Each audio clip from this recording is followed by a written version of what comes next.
Straight ahead is Belfast's answer to the Leaning Tower of Pisa, the Albert Memorial Clock. Designed in 1865 by W.J. Barr as a tribute to Prince Albert, the husband and consort of Queen Victoria.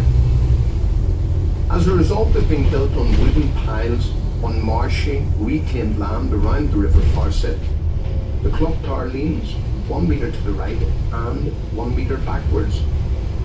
It would have toppled over altogether, but for renovation work carried out in 2002 at a cost of £2 million. You would think, considering they'd spent that much money on it, they could have at least straightened it. It has 4 clock faces, and all 4 of them tell a different time, yet not one of them tells the right time. The clock is now a listed building. Welcome on board if you're joining or rejoining us here. Just ahead and on the left is a large ceramic fish called the Salmon of Knowledge by Belfast artist John Kindness. It's there to celebrate the return of salmon to the River Lagan. It is also said that if you kiss the Salmon of Knowledge, you will become more intelligent. That's as believable as the story of the Blarney Stone. Also on your left-hand side is the Lagan Weir, completed in 1994 at a cost of £14 million, but it turned out to be money well spent, as it now keeps the River Lagan at an artificial high tide. Because the river is now cleaner, salmon were able to be reintroduced to the river in 1994 after an absence of over 200 years and have been returning to breed ever since.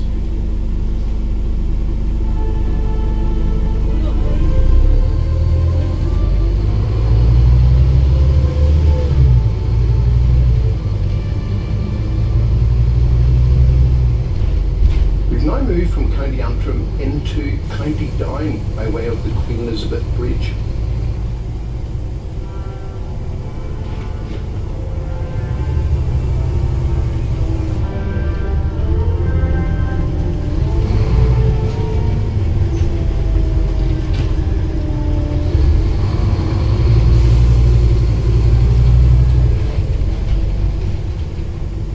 Coming up is our stop for the Odyssey Complex and the Premier Inn Hotel.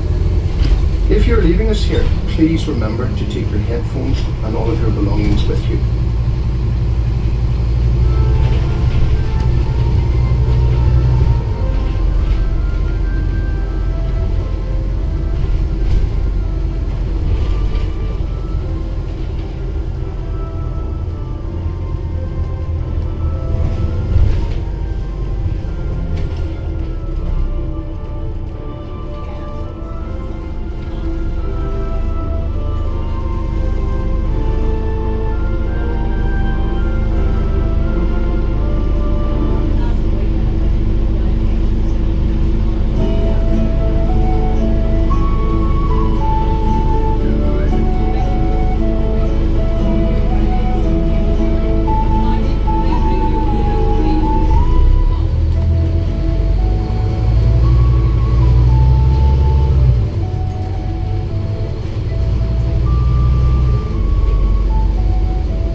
The largest waterfront project in the British Isles, the Titanic Quarter.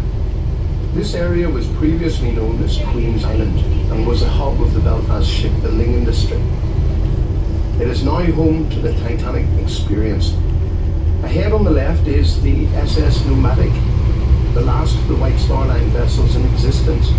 The Nomadic was built as a tender for the Titanic. Now fully restored to its 1912 luxury, the Nomadic is open to the public.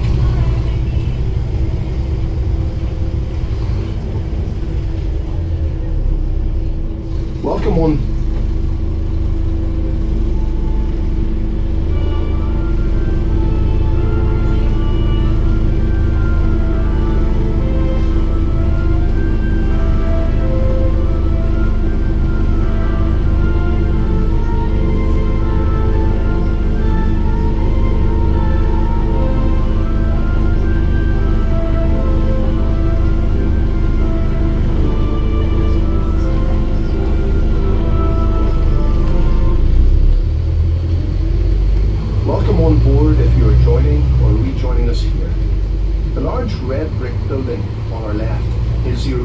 offices of Harland and Wolff. Behind this building, Titanic and Olympic were built side by side.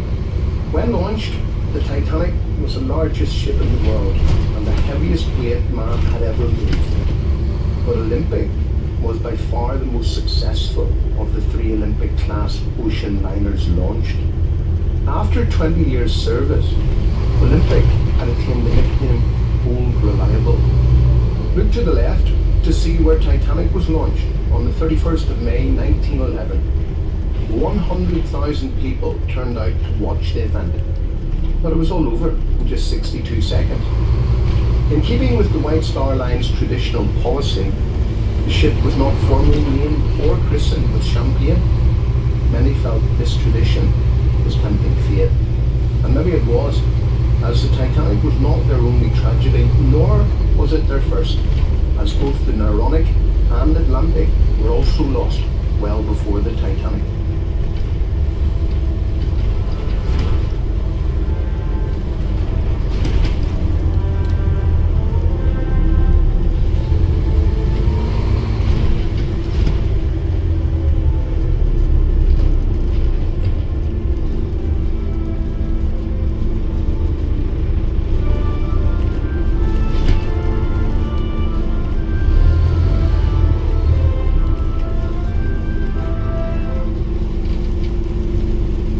Ahead on the left is the HMS Caroline, a C-class light cruiser from the First World War, brought to Belfast in 1924.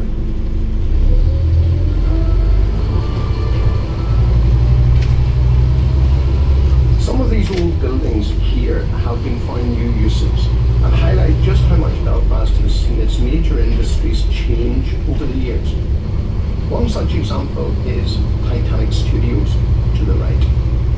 It is used by film companies like Universal Studios and was recently used in the HBO series Game of Thrones. Game of Thrones has done a great job in showcasing Northern Ireland's beautiful scenery, as much of the outdoor scenes are filmed on the beautiful North Antrim coast on the route up to the Giant's Causeway. The Tom Hanks produced movie City of Ember was also filmed at Titanic Studios. Tom Hanks and Bill Murray came here after scouring Europe for a set big enough to build the entire City of Ember set inside.